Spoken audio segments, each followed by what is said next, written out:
علیکم ورحمۃ اللہ وبرکاتہ۔ محترم ناظرین، استقبال ہے آپ کا ہماری نئی سیریز اسلامی تاریخ کے ایمان افروز واقعات میں۔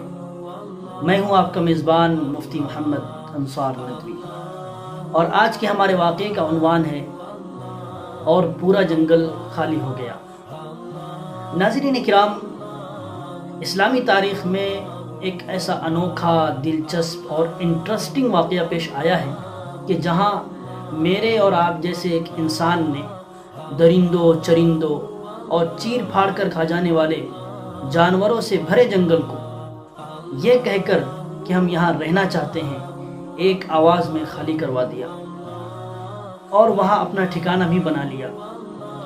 اور یہ ایسا واقعہ ہے کہ جس کو سن کر انسان کے ایمان کو تازگی مل جائے، اللہ سے یقین مضبوط ہو جائے اور انسان غفلت کی زندگی گزارنے کے بجائے اللہ کی مرضی پر چلنے والا بن جائے۔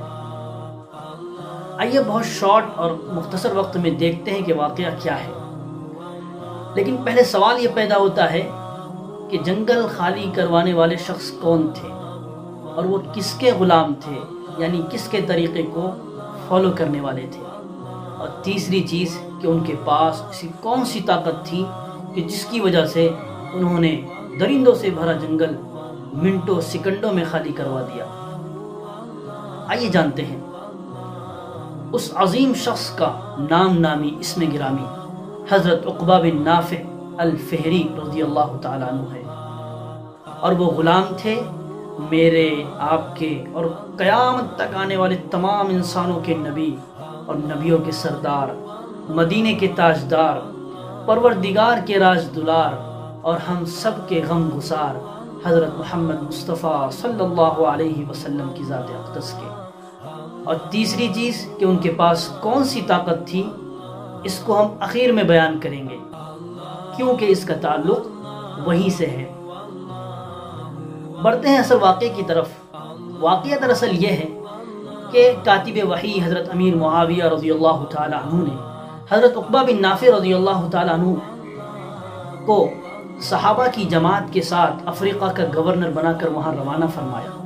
مقصد کیا تھا؟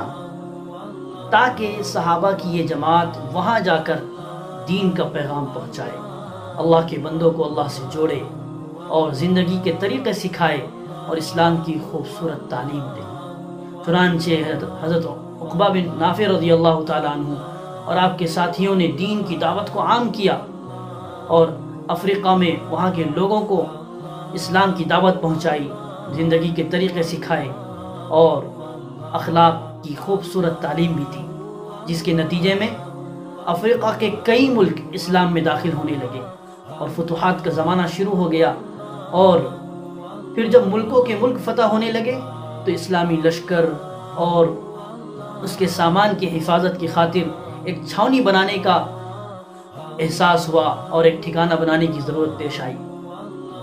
تو حضرت عقبہ بن نافع رضی اللہ تعالیٰ عنہ نے جگہ تلاش کی اور پھر چھاونی بنانے کے لیے جس جگہ کو چنا وہ بھرا بھرا جنگل تھا، درندوں سے اور خطرناک قسم کے جانوروں سے۔ لیکن حضرت عقبہ بن نافع رضی اللہ تعالیٰ عنہ نے فیصلہ کر لیا کہ ہم چھاونی یہی بنائیں گے، جبکہ چاہتے تو کئی اور بناتے، لیکن میرے پیارے ناظرین، اس میں حکمت تھی، مصلحت تھی کہ اللہ پاک ہم جیسے کمزور ایمان والوں کو کچھ بتانا چاہتے تھے۔ چنانچہ انہوں نے اسی جنگل کا انتخاب کر دیا۔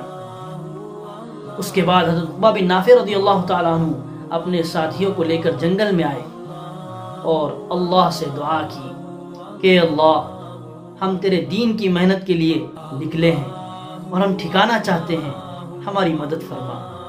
پھر کھڑے ہوئے اور اعلان فرمایا کہ اے جنگل کے سانپوں، اے جنگل کے درندوں، ہم محمد رسول اللہ صلی اللہ علیہ وسلم کے غلام ہیں اور ہم یہاں رہنا چاہتے ہیں، اس لیے تم یہاں سے کسی اور جنگل میں چلے جاؤ، اور اس اعلان کے بعد جو بھی ہم کو ملے گا ہم اس کو قتل کر دیں گے۔ ادھر حضرت عقبہ بن نافع رضی اللہ تعالیٰ عنہ کا اعلان کرنا تھا کہ پورے جنگل میں کوہرام مچ گیا، ہلچل مچ گئی، اور پھر آسمان کی آنکھوں نے یہ منظر دیکھا کہ شیر، بھیڑیے اور خطرناک قسم کے جانور اپنے اپنے بچوں کو اپنی گود میں لیے ہوئے جنگل خالی کر رہے ہیں، اور پھر دیکھتے ہی دیکھتے سارا جنگل خالی ہو گیا۔ اس کے بعد حضرت عقبہ بن نافع رضی اللہ تعالیٰ عنہ نے وہاں چھاونی بنائی، اپنا ٹھکانہ بنایا، اور اس کے بعد پھر قیروان نامی ملک بھی بنا دیا۔ ناظرین، واقعہ پورا ہوا، لیکن ابھی تیسری بات کہ ان کے پاس کون سی طاقت تھی، اور دوسری چیز کہ اس واقعے سے ہمیں کیا سبق ملا، باقی ہے۔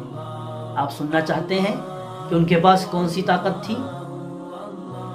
تو میرے پیارے ناظرین، ان کے پاس کوئی لیکوڈ، کوئی ٹیکنالوجی، کوئی مشین اور کوئی زہر نہیں تھا کہ جس سے وہ ان درندوں، ان چرندوں اور ان خطرناک قسم کے جانوروں کو بھگا سکے، بلکہ ان کے پاس صرف اور صرف ایمان کی طاقت تھی، یقین کی طاقت تھی۔ وہ جانتے تھے کہ ہر چیز کا سرا اللہ ہی کے ہاتھ میں ہے، اور ہر چیز اللہ ہی کے حکم سے ہوتی ہے، اس لیے ہم صرف دعا کریں گے اور اللہ ہماری مدد فرمائیں گے۔ اور دوسری طاقت کہ وہ حضور صلی اللہ علیہ وسلم کے طریقوں کو فالو کرتے تھے اور ان کی زندگی کے مطابق اپنی زندگی گزارتے تھے۔ بس یہی دو طاقتیں تھیں ان کے پاس۔ اس واقعے سے ہمیں کیا سبق ملا؟ یاد رکھیے، جو شخص صرف اور صرف اللہ سے ڈرتا ہے اور کسی مخلوق سے نہیں ڈرتا، تو پھر اللہ پاک اس کے دل سے ساری مخلوق کا ڈر نکال دیتے ہیں، اور ساری مخلوق کو اللہ پاک اس کا غلام بنا دیتے ہیں، جیسے حضرت عقبہ بن نافع رضی اللہ تعالیٰ عنہ کے ساتھ ہوا۔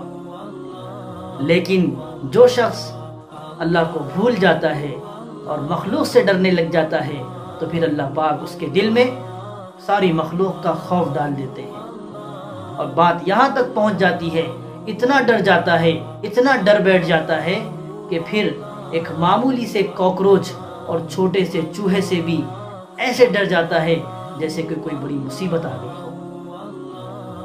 اس لیے ہمیں اس واقعے میں یہ سبق ملتا ہے کہ ہم ابھی سے عزم کریں، ارادہ کریں کہ ہم اللہ سے اپنے رشتے کو مضبوط کریں گے۔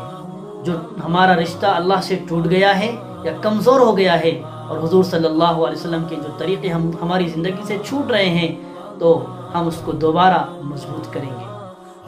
میرے بھائیوں، کون سا گھر ایسا ہے کہ جس میں جھگڑے نہیں ہیں؟ کون سا ہم میں سے ایسا شخص ہے کہ جس کے ساتھ مسائل نہیں ہیں؟ وہ گھریلو اعتبار سے پریشان ہے، کاروباری اعتبار سے پریشان ہے، اپنے بچوں کے اعتبار سے پریشان ہے، گھر گھر میں جھگڑے ہیں۔ اس کا صرف اور صرف ایک علاج ہے کہ ہم اللہ سے ناطہ جوڑیں، اللہ سے اپنے رشتے کو مضبوط کریں، اور دوسری چیز کہ ہم صرف اور صرف اللہ سے ڈریں اور کسی مخلوق سے ہم نہ ڈریں۔ ہم جب اللہ سے ڈریں گے اور اللہ سے اپنے رشتے کو مضبوط کریں گے اور حضور صلی اللہ علیہ وسلم کی زندگی کے مطابق اپنی زندگی گزاریں گے، تو پھر کیا ہوگا کہ پھر ہمارے لیے بھی ویسے ہی مدد آئے گی جیسے حضرات صحابہ کرام رضی اللہ عنہم اجمعین کے ساتھ آتی تھی، اور جیسے اس واقعے میں حضرت عقبہ بن نافع فہری رضی اللہ تعالیٰ عنہ کے ساتھ آئی۔ اور اللہ کا قانون ہے، اللہ کا اصول ہے کہ من کان للہ کان اللہ لہ، جو اللہ کا ہو گیا اللہ اس کا ہو گیا۔ ناظرین کرام، اگر آپ کو یہ واقعہ اچھا لگا تو اپنے دوستوں، فرینڈز اور اپنے گھر والوں کے ساتھ ضرور شیئر کریں تاکہ وہ بھی اس سے کچھ سبق لے سکیں۔ اللہ پاک ہم سب کو خوب توفیق عطا فرمائے۔ والسلام علیکم ورحمۃ اللہ وبرکاتہ۔ اللہ اللہ